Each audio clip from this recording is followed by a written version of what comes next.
Acts chapter 23. And Paul, looking steadfastly on the council, said, Men, brothers, I have lived before God in all good conscience until this day. And the high priest Ananiah commanded them that stood by him to smite him on the mouth. Then said Paulus to him, God shall smite thee, thou whited wall! And sittest thou to judge me according to the law, and commandest me to be smitten contrary to the law? And they that stood by said, Revilest thou God's high priest? And Paulus said, I knew not, brothers, that he was high priest.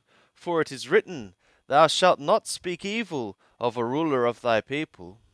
But when Paulus perceived that the one part were Sadducees, Sadducaios, and the other Parishim, Pharisees, he cried out in the council, Men, brothers, I am a Parishi, a son of Parishis. Touching the hope and resurrection of the dead, I am called in question.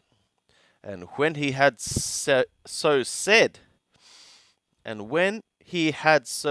there arose a dissension between the Parishim and the Sadducees, and the assembly was divided. For the Sadducees say that there is no resurrection, neither messenger nor spirit, but the Parishim confess both. And there arose a great clamor, and some of the scribes of the Parishim stood up and strove, saying, We find no evil in this man.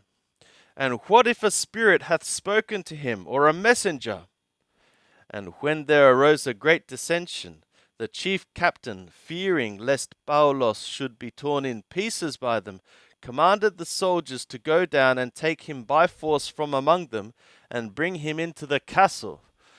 And the night following the Lord stood by him, and said, Be of good cheer, for as thou hast testified concerning me at Jerusalem, so must thou bear witness also at Rome.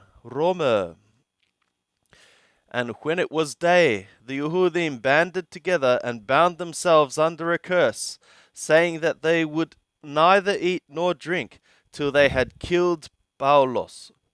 And they were more than 40 that made this conspiracy. And they came to the chief priests and the elders and said, We have bound ourselves under a great curse to taste nothing until we have killed Paulus.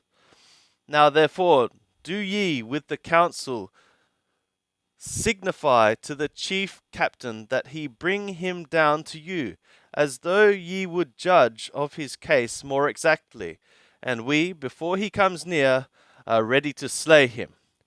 But Paulus's sister's son heard of their lying in wait, and he came and entered into the castle and told Paulus.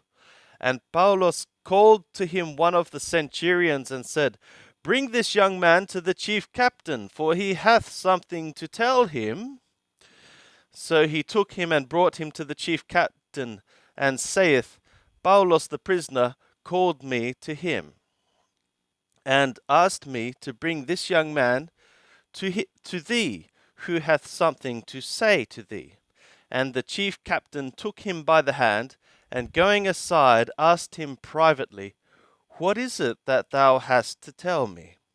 And he said, The Yehudim have agreed to ask thee to bring down Paulus tomorrow to the council, as though thou wouldst inquire somewhat more exactly concerning him. Do not thou therefore yield to them, for there lie in wait for him of them more than 40 men, who have bound themselves under a curse, neither to eat nor drink till they have slain him. And now are they ready, looking for the promise from thee. So the chief captain let the young man go, charging him, Tell no man that thou hast signified these things to me. And he called to him 2 of the centurions and said, Make ready 200 soldiers to go as far as Caesarea, and horsemen 70, and spearmen 200, at the third hour of the night, and he bade them provide beasts, that they might set Paulos thereon, and bring him safe to Felix the governor, or Perlix. And he wrote a letter after this form: Claudius Lucius, to the most excellent governor Perlix, greeting. This man was seized by the Yehudim, and was about to be slain of them, when I came upon them with the soldiers, and rescued him, having learned that he is a Roman. Desiring also to know the cause wherefore they accused him, I brought him down to their council, whom I found to be accused about questions of their law. But I have nothing laid to his charge worthy of death or of bonds. And when it was shown to me that there would be a plot against the man, I sent him to thee forthwith, immediately, charging his accusers also to speak against him before thee. So the soldiers, as it was commanded them, took Paulos and brought him by night to Antipatris. But on the morrow they left the horsemen to go with him, and returned to the castle.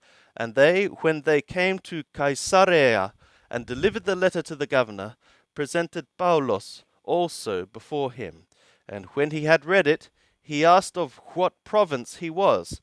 And when he understood that he was of Cilicia, I will hear thee fully, said he, when thy accusers also are come. And he commanded him to be kept in Herod's palace.